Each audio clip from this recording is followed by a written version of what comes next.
show called Pop the Balloon. It's a dating show where people take turns literally bursting each other's bubble, and I'll be honest, most of it is ridiculous. And even so, I watch. Amidst the popping, my eyes flickering to focus on the frenzy of comments, most folks making fun of the participants. Most folks claiming it could never be them. And I hate to burst anyone's bubble, but I think most of us could admit, even if not on camera, at least once, we lined ourselves up against someone's other options, wore our weekend's best and waited to be picked by unrequited love, some of us still holding deflated dreams in our palms. I'm not the only one. I have not been hurt enough to honestly claim I don't want to be loved. I have loved enough to know just because my dating life wasn't on YouTube doesn't mean I wasn't playing a role in someone else's show. Once I heard a boxer in a movie say that we often can't see what's in front of us because our guard is up, because our hands are always in front of our face, and I felt the air leave the room. What a universal experience.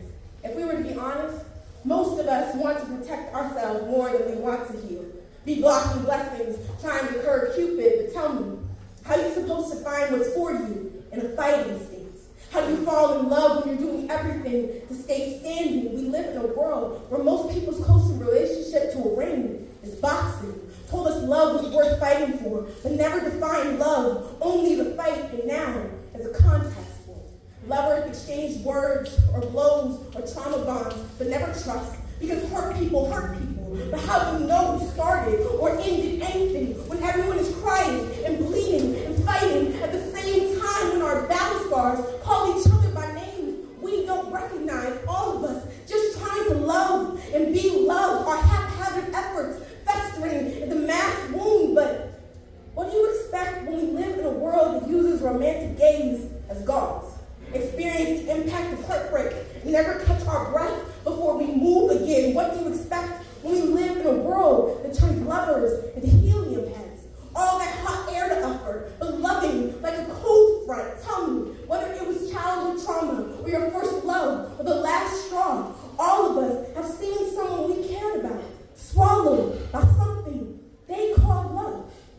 How terrifying to reach for someone that you don't know will return you back to you. I had a mentor tell me that we're all just balls of trauma, existing, bumping into other people's trauma, and suddenly the world is a balloon pit.